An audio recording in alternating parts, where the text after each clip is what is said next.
नमस्कार. अमरावती खबरच्या मराठी बुलेटिन मध्ये आपलं स्वागत. पाहूयात आजच्या काही विशेष घडामोडी. आगामी नगर परिषद आणि नगरपंचायत निवडणुकांच्या पार्श्वभूमीवर भाजपाने अमरावती जिल्ह्यात निवडणूक प्रचाराची प्रभावी सुरुवात केली आहे. अमरावती जिल्ह्यातील धारणी, चिखलदरा, अचलपूर आणि अंजनगाव सुर्जी येथे आज भाजपाच्या कार्यकर्त्यांचे मेळावे उत्साहात पार पडले. या मेळाव्यांना महाराष्ट्राचे महसूल तसेच अमरावती जिल्ह्याचे पालकमंत्री चंद्रशेखर बावनकुळे उपस्थित होते.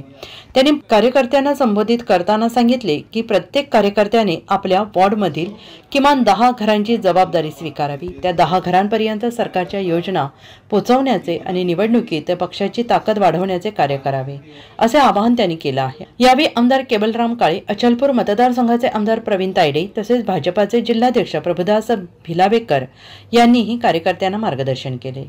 मेळघाटपासून अचलपूरपर्यंत झालेल्या या मेळाव्यांना कार्यकर्त्यांची मोठी उपस्थिती लाभली. त्यामुळे आता अमरावती जिल्ह्यातील नगरपरिषद आणि नगरपंचायत निवडणुकांसाठी भाजपाने प्रत्यक्ष रणशिंग फुंकले असल्याचे स्पष्ट झालं आहे. सुरू आहे की नाही याची माहिती मी एजीओ तहसीलदारकडून घेतली, त्याचाही मी आढावा घेतला आणि आज चिखलदरा धारणी नगरपालिकाच्या निवडणुकीमध्ये 51% मतं घेऊन महायुती जिंकेल असा निर्धार या ठिकाणी आलेल्या कार्यकर्त्यांनी केला आहे. मला विश्वास आहे की धारणी आणि मेळघाट आणि चिखलदरा या परिसरामध्ये 100% महायुती जिंकेल आणि 3 तारखेला जेव्हा निकाल लागेल तेव्हा प्रचंड बहुमताने महायुती निवडून येईल.